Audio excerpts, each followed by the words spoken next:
Hey, everybody, this is Perch. Hope you're doing well today. And I do. I hope everybody's doing great. Uh, Whenever I get an email from people and there's no greeting at all, there's no like, hello, Perch Perchington, Perchton Churchill the third, curious about this, or even hi Perch, anything like that. When they go right into the topic, I kind of already, it's kind of a clue that this person is maybe a little salty or doesn't like the show. Um, so yeah, anyway.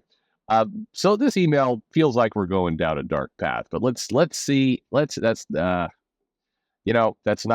no pun intended with with that. You'll see what I mean in a minute. But anyway, I feel like this email might be from somebody who's a bit salty. I'll let you decide. So anyway, we're going right in. This email starts with what they call in the business a cold open, which means I'm reading the first line of the email, not skipping anything. All right, you ready? Here we go. Ever since we owned your ass in Doll X Group. Sorry, what? Okay. Oh, right, that's right. For those of you, about 2 years ago, I don't remember, a while ago, I would do this thing. And it was always funny because I would prank. In my mind, I was making fun of the anti-woke crowd because I would take kind of innocuous things and go, oh my God, look at this woke doll. And or whatever it was, toy, everything. And part of the joke was to take like Pocahontas, and like there's a picture of Pocahontas, and it's like, well, Disney does it again, Native American character, Pocahontas. And then, that was kind of the bit. It wasn't a good bit. I'm not saying it was, but it would irritate, the one of the crowds.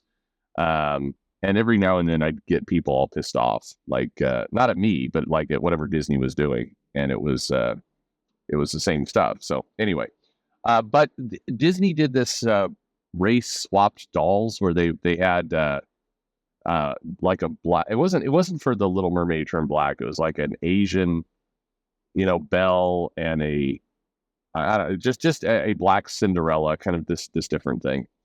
And one of them I think was Tiana, or it was or Jasmine, but they race swapped it white. So it was like it went the other way. And I go, whoop, Disney at it again, changing minority characters white. And it was a joke. It was clearly a joke. But there was a doll Twitter group, a doll fans, a high amount of them. And I'm not saying this just because of what happened, but most of them had autistic trans in the headline, like a lot.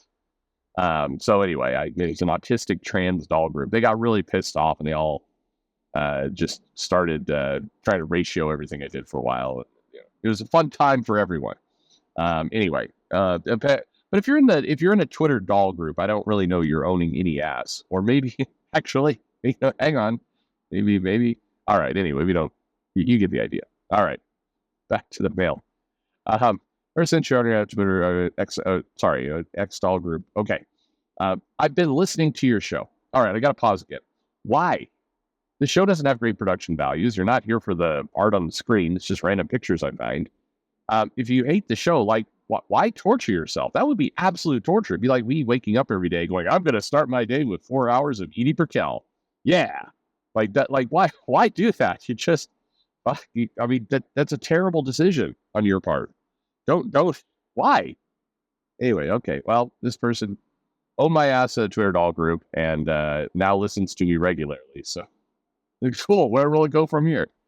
Anyway, I found it no surprise that you are attacking The Acolyte, a bold and daring show featuring a person of color, because of course you would. You're a Nazi bigot who hates anything that doesn't feature white, straight, 1950s men. Okay. The Acolyte, the just got announced it was canceled. And a lot of people are, there's some meltdowns over that. It's like, of course, the white men couldn't stand a person of color show and everything else. And, the racist allegations are flying, the bigot, the Nazi, the fascist, because if you don't like a Disney Plus show, that makes you a fascist for some reason. But I'm going to turn this around slightly, and it's this.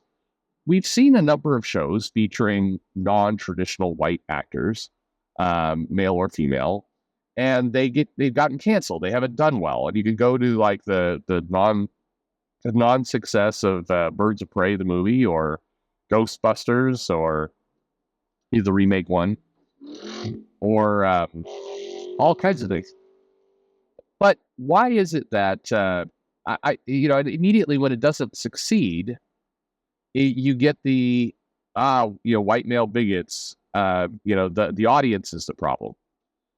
But my question is, why do so many of these shows that they put out, have first time directors or people with very little experience? Or in the case of comics, why don't they pair person of colors or LGBTQ writers with high end art talent? Or I mean, why?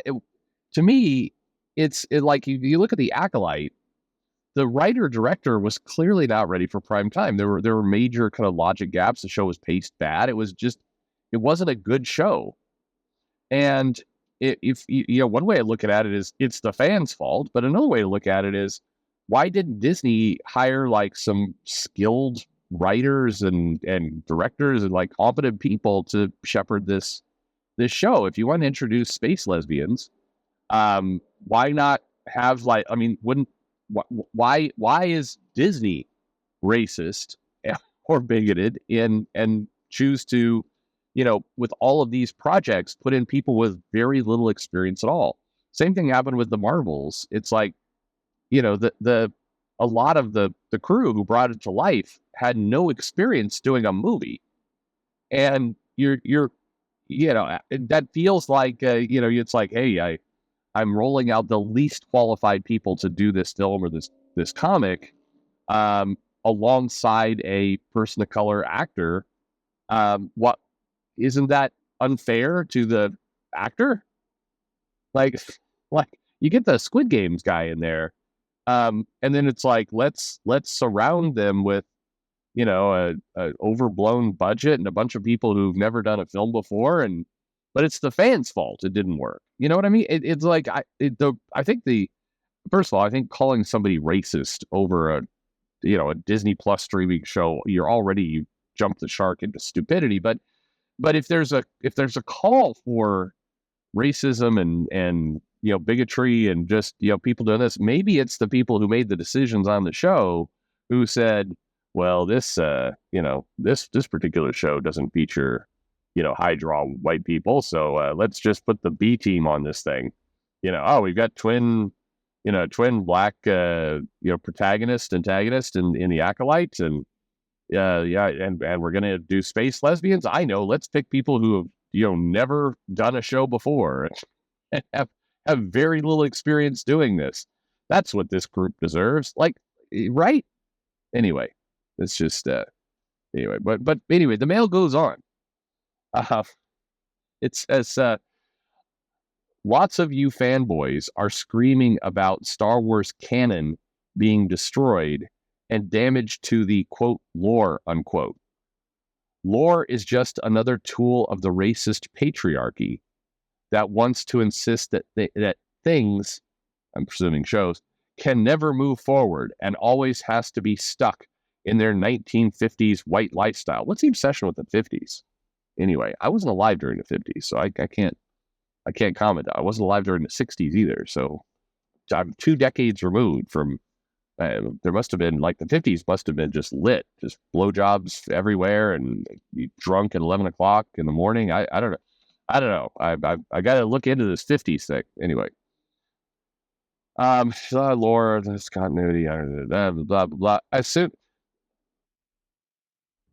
I don't know why people like you always defend continuity when it is the single biggest tool of destroying creativity. Writers need to be able to write their life experiences. The continuity traps writers. The continuity traps writers into a white, straight, bigoted point of view. I know you won't have the guts to read it on the air, so I'll just conclude by saying, fuck you. They even signed their name. Anyway, Um, okay, it's this later bit that I'm a little confused by, but I've seen this show up more recently. So this feels like if we're predicting the 2024, 2025, 2026 kind of the narrative that we're going to get from social media. It's I'm seeing increasing amounts of people talking about how continuity. I haven't really seen the lore, but continuity is the tool of racism. And the argument basically goes, well, like the letter writer described, it's like white people did this stuff back in the 60s, if you're thinking Marvel Comics anyway, or Star Wars' case, the 70s. White people originally did it. And so adhering to the past that they created means you have to stick with their worldview, basically their way of seeing things. And this prevents people who are not white from being able to write authentic stories. It stifles their creativity. So basically the idea is because George Lucas had, space ninjas with glow sticks fighting the giant Death Star, that is a white way of looking at the world. So if you get a black writer in and they're having to well, I've got to work with stormtroopers and Darth Vader and Jedi and all that kind of stuff. They have to write in a white world versus their own world. I'm trying to explain it, how it comes across a lot of the ways, but I find that idea retarded. And I'm sorry, I know that's not the right word, but I'm using it in the 1980s sense when it was a quick way to call something really stupid. That to me is that point of view. I don't buy it. And for what it's worth, back in the 90s, when Image broke off, a lot of artists were saying that, drawing for somebody else's thing, drawing under the direction of a writer or an editor, was stifling to their creativity. They wanted to do their own stuff. They wanted to have their own vision. And if you were writing, if you basically were creating on top of somebody else's work, you were not able to be yourself. And this feels like a cousin to that. It feels like the dumber idiocracy version of that complaint. I think as I recall, you'll have to let me know if this is true or not, but Ben Templesmith and I had a chat about this one time over some whiskey. And it was, he does a lot of original IP. And he's done some Big Two stuff, and I think he'd be happy to do more Big Two stuff. But he wouldn't want to do all Big Two stuff. And I hope if I'm conveying your opinion wrong, man, I apologize. But basically, you want to have your own creative vision some of the time, and then you want to be able to play with other toys in the toy box from time to time. And that's just kind of the breakdown of how you do your work. And I've heard this from a lot of creators. I think I'm going off memory. I mean, I think Sean Murphy has said similar things where, creating plot holes was a lot of fun. Zorro kind of is his story, but on top of an IP. White Knight is his story on top of a Batman IP. And then he's done, of course, stuff with Mark Miller. He's done a combination of Big Two things and his own stuff. And there's a nice balance of that. You get to do a little bit of everything. And if you're an artist, you get to sell some nice original art or commissions based off of those characters. And then you got to have your own creative flexibility too. And depending on what kind of creator you are and your interest, maybe you do 60% your own, 40% Big Two, or maybe 80% your own, 20%. It's really up to you how you want to split that difference. And that's good. There's nothing wrong with that. But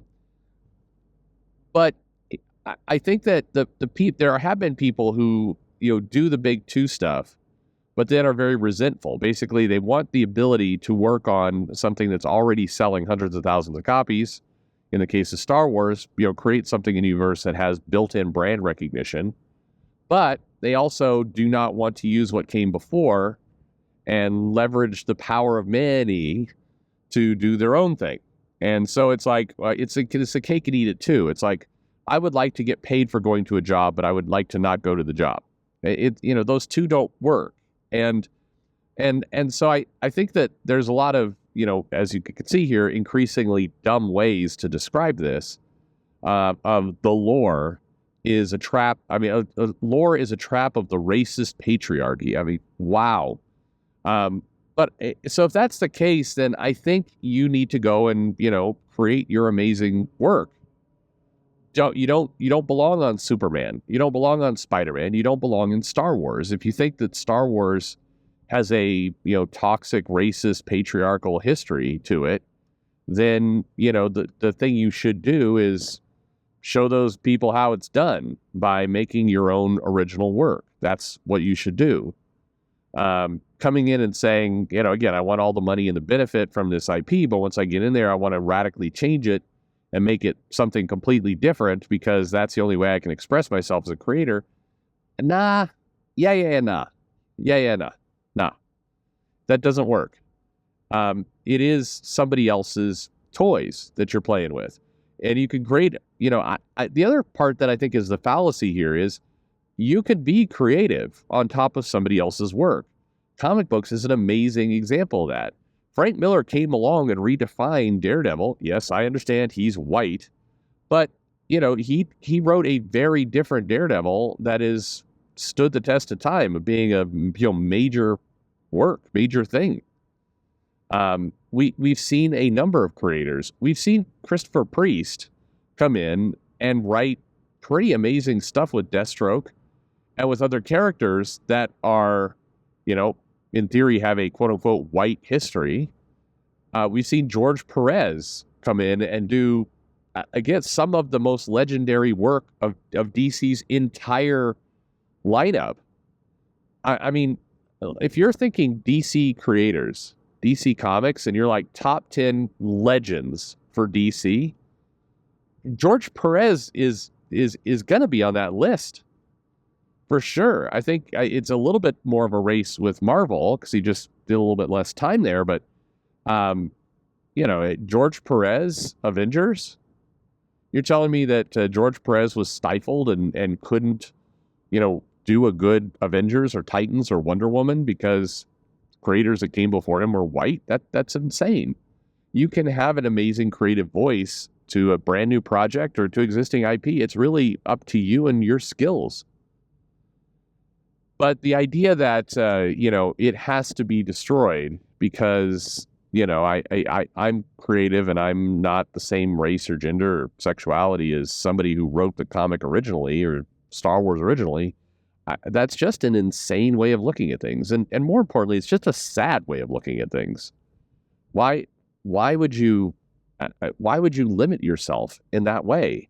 And the other thing is you can choose to either try and tear down the people who came before you and the property itself in the process by radically changing it so much that it's unrecognizable, or you can stand on the shoulders of giants, many of whom were, not white. There's incredible creators out there. Yes, I will absolutely admit Hollywood comics, media. If you're going back to the 60s, a lot of those legends were white and a lot of those legends were men. It is absolutely true. But, we're not stuck in just the 60s as our life.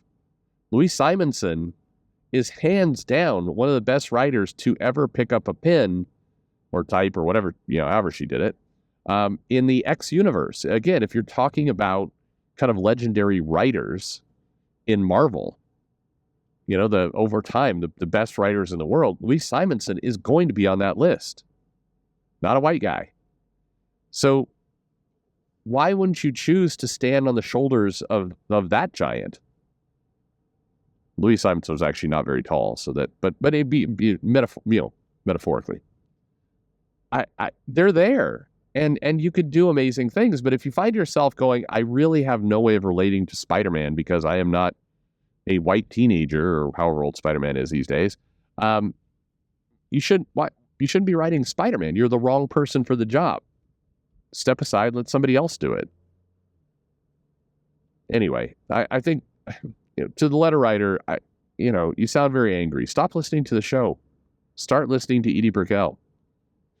You feel like an Edie Brickell kind of person. Anyway, thanks for listening.